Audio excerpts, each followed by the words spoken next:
Welcome to Elementary. I hope you're having a fabulous Monday wherever you are.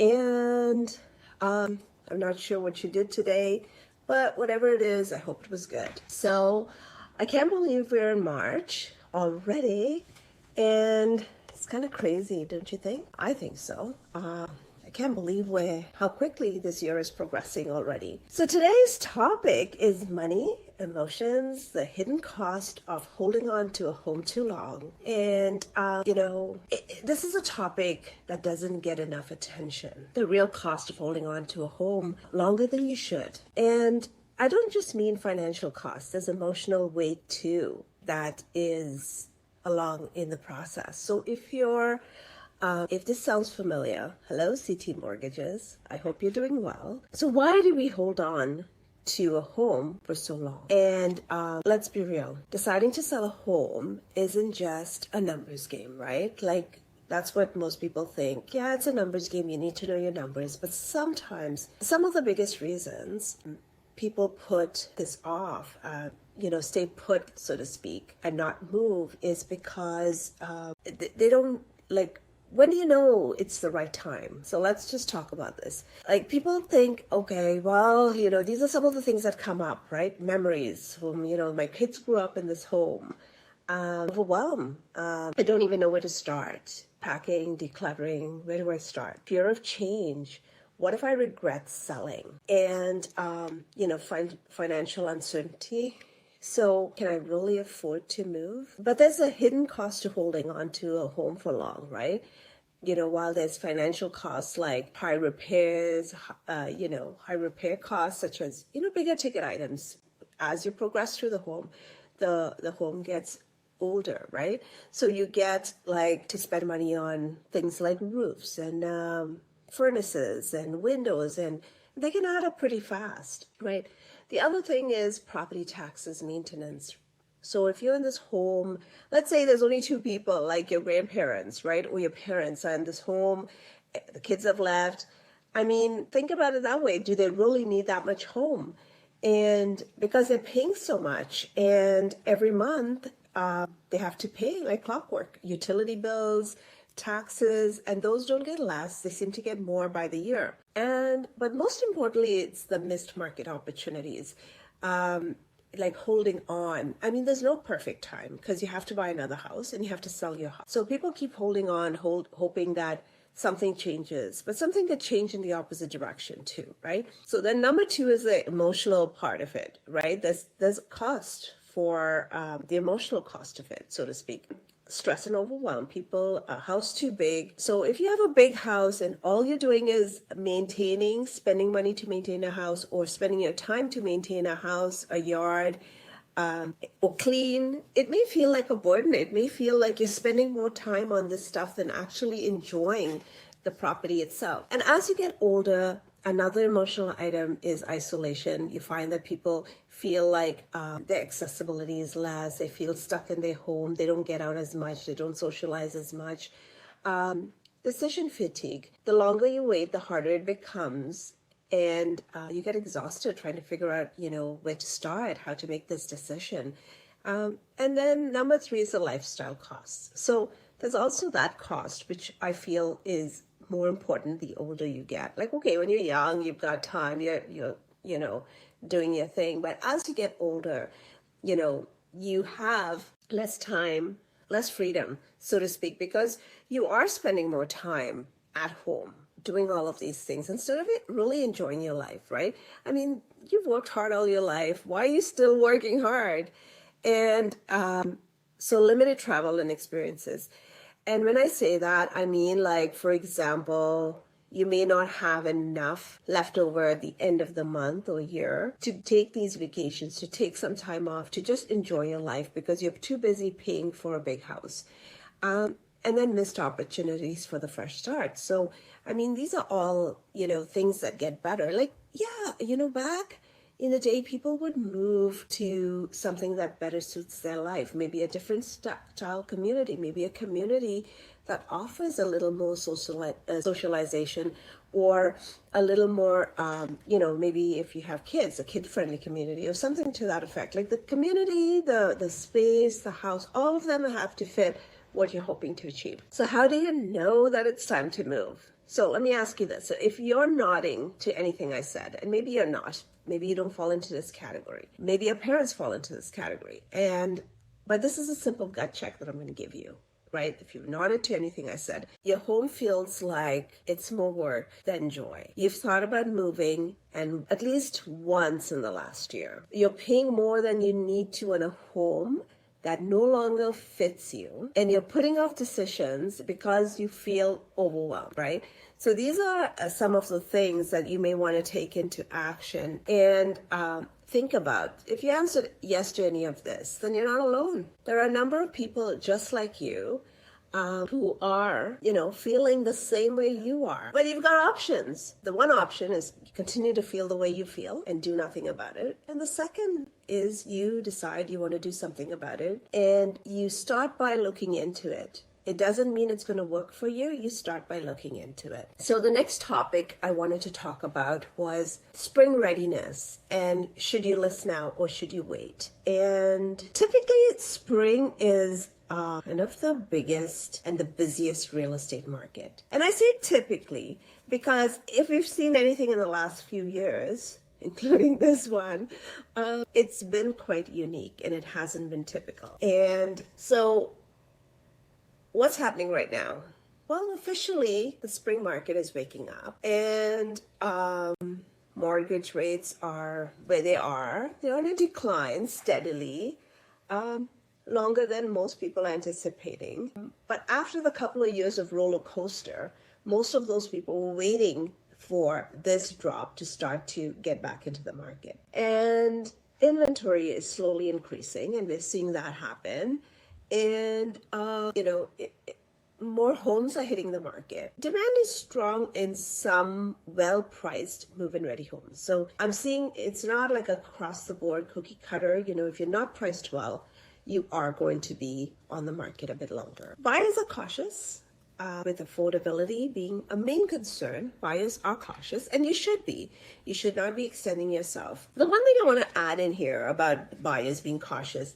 Hi, Sylvana. How are you? So the one thing I want to add about buyers being cautious, listen, everybody knows that sometimes buyers get into the situation where they feel like they need to go to these other ways of getting mortgages. And I just want to say it. Look, mortgage fraud is called mortgage fraud. I don't care how you put it. If you're fudging your numbers, it's fraud. Okay? If you're going to people that are doing all of these things and it's underhanded stuff, it's fraud. And what people don't understand is it's not just a little bit of fudging. It is big. This is criminal stuff. Like, this is big penalties. So there are some people who think this is cool. They should do it. But I don't know, if you're a professional, like, this is a huge hit on you if you get caught. And you will get caught. And that's just the way it works. And all I'm saying is you'll also be the first one who defaults on your mortgage payments because you can't afford it. So buy within your means. Anyways, going on. So why is March a good time? Well, March is a good time depending, right? It's not always the authentication fence posts for real estate are intense. Thanks, Solana. So your home needs work. Why should you list? Well, March is a good time because, people are coming out. They've been in hibernation. They want to start looking. They've been on the fence. They've been waiting for the market to change for a couple of years. And so it may be a good time to list. But you may want to wait. And these are some of the reasons why you may want to wait. Your home needs work. You need to declutter and maybe tidy up a bit. And one of the things I will say to you is that if you are putting your home on the market, you don't have to go across and do crazy renovations, but you do have to declutter, have a cleanly presented home. And your home has to be, this is one of the things I get. Sometimes you'll stage a home for a buyer. And sometimes we get different buyers, for a seller. And, we'll get different sellers, and seller will be very upset and say, hey, I don't like the staging. I want to remove all of this stuff. But what the seller doesn't understand, the staging is it's really not a knock on you, but it's just a way of showcasing your home in a different light to the masses of people that are going to walk by, and trying to appeal to everyone collectively. And it's so important, but people are so, people think that the staging, they have to like it. It's like, no, it's not for you. It's for someone who's going to buy your home.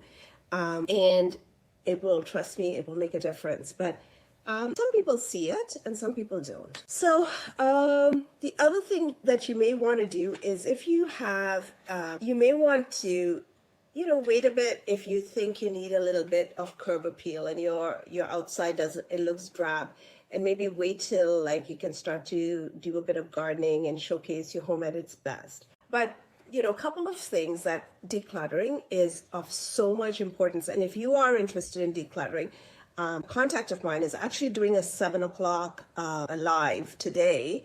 And I use her for quite a few of my clients, actually. She's amazing. So she's just starting to get used to getting on camera. So I told her to do some like lives. And so it's so funny. She's like, oh my God, I'm so like nervous. I don't want to be in front of a camera. And I'm like, oh no, you're amazing. You'll do fine. Like, just go for it. So I kind of encouraged her to, so she might be a little nervous. I told her, she's going to be amazing, but she does really good work, and she really, really helps my clients out a lot. Like if I have a few clients who have so much stuff and they feel so overwhelmed, especially if you've been in your home for like 20, 30, 40 years, you've collected your stuff, and you probably have like a bunch of your kids' stuff, and then your kids have been married, they got their own home, and guess what? They haven't taken their stuff yet. So you have more of their stuff. So yeah, quite a bit of work. So, I mean, look, spring is a good time if you're ready.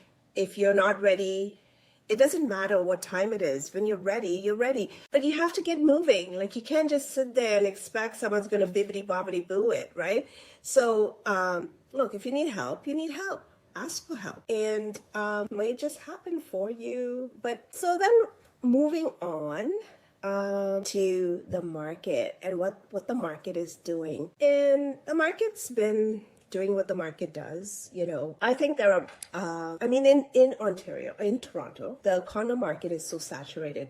Having said that, though, I will say that there is lots to choose from. And if you're in maybe what they're called a dog crate condo, like a really small, those ones are tending to sit on the market a bit longer.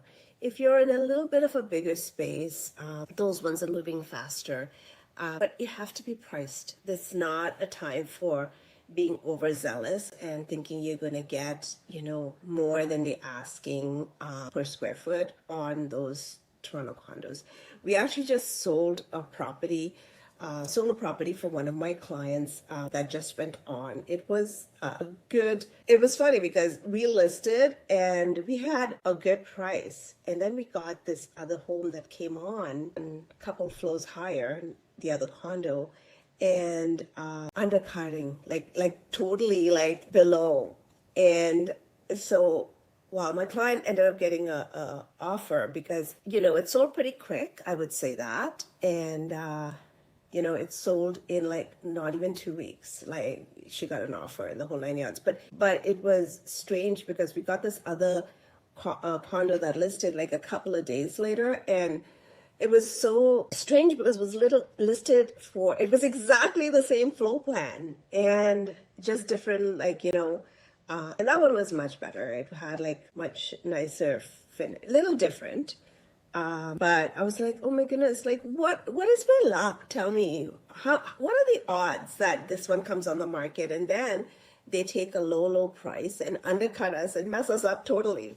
But their need to sell quick was different. But we did well. I think my client did well. She was happy, so I'm sure we did well. So yeah, so that's kind of where the market is. It's a bit odd in the condo space. There are so many condos. So like, for example, I showed a client a bunch of condos the other day. The client was fence sitting. Now there's so much to see. So they find like it's hard to make up their minds because they've got all these condos to see.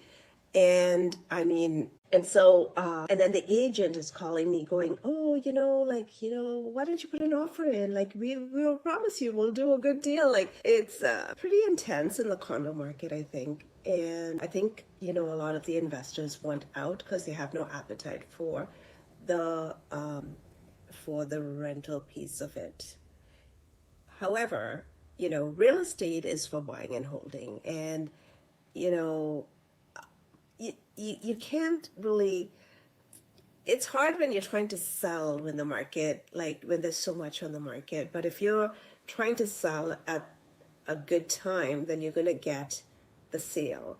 And a lot of times, when people see everyone putting their properties on the market, they feel like they need to do the same. And that may not be the best outcome. So that's kind of where things are in the detached, smaller home category. Like, I'm finding those ones are moving really fast. I mean, the prices have dipped from the peak for sure everywhere, but in certain areas, they are moving faster, like whether it's a semi or a detached property or even a small little bungalow. The small little bungalows seem to be in high demand these days. Sorry, I'm getting calls. I forgot to put my phone on do not disturb. Anyhow, so having said that, like there's so much stuff going on, and so we're telling clients on a weekly basis, like if you're deciding to buy, to sell, we'll pull the numbers as the weeks progress so that you know where things are, and so that you have exactly what you need and to make the best decision, right? But if you are, I mean, it's a good time. It's a good time if the numbers work for you. So I had a client the other day who was looking at purchasing an investment property, but the numbers have to work out, right? As opposed to like depending on how much cash flow negative she is. So I mean, it is certainly a good time. If you want to get into the market, it's absolutely a good time. If you're looking to sell and buy, depending on what you're looking for. I mean, this will soon pass. And I know a lot of people, actually, I was going to talk about something else. I know a lot of people are very, very nervous because tonight is when those tariffs kick in. And I know a lot of people are very nervous about that and they want to see where things go. And that's okay too. But you have to live somewhere, right? But the numbers have to work for you as well. So the thing I find with people is that they don't do enough of legwork leading up to understanding where their numbers and what they can buy. A lot of times I'll have people come in and they think that, $800,000, they only make $100,000, they should be able to qualify for $800,000 mortgage. And that's not how it works. It's very hard to make them understand that's not how it works. I actually had a client come in the other day. He was adamant that he's going to get like 7, maybe 8. And I'm like, no, I don't think so. I think you're only going to be at like the 450 to 500 mark. And so he's like, yeah, but I'm going to have rental income. And I'm like, look, I'm not a mortgage person. Go talk to a mortgage person. And then a couple of days later, they said, yeah, you're right. But he had quite a bit of down payment. So it was a little different. Like his numbers were working out different. But yeah, it's a challenging time, but you also have to live somewhere. And so, I'll leave you with a question. Whose mortgage are you paying? So there's only 2 things you can do. Either you pay your own mortgage or you pay someone else's. And with that, we'll say good night and hope to see you again soon. If you're free at 7 o'clock, then make sure you join in to, it's called Organize My Chaos. She's doing a show, a live, I guess, on organizing. So if you're interested, join in. Have a good night.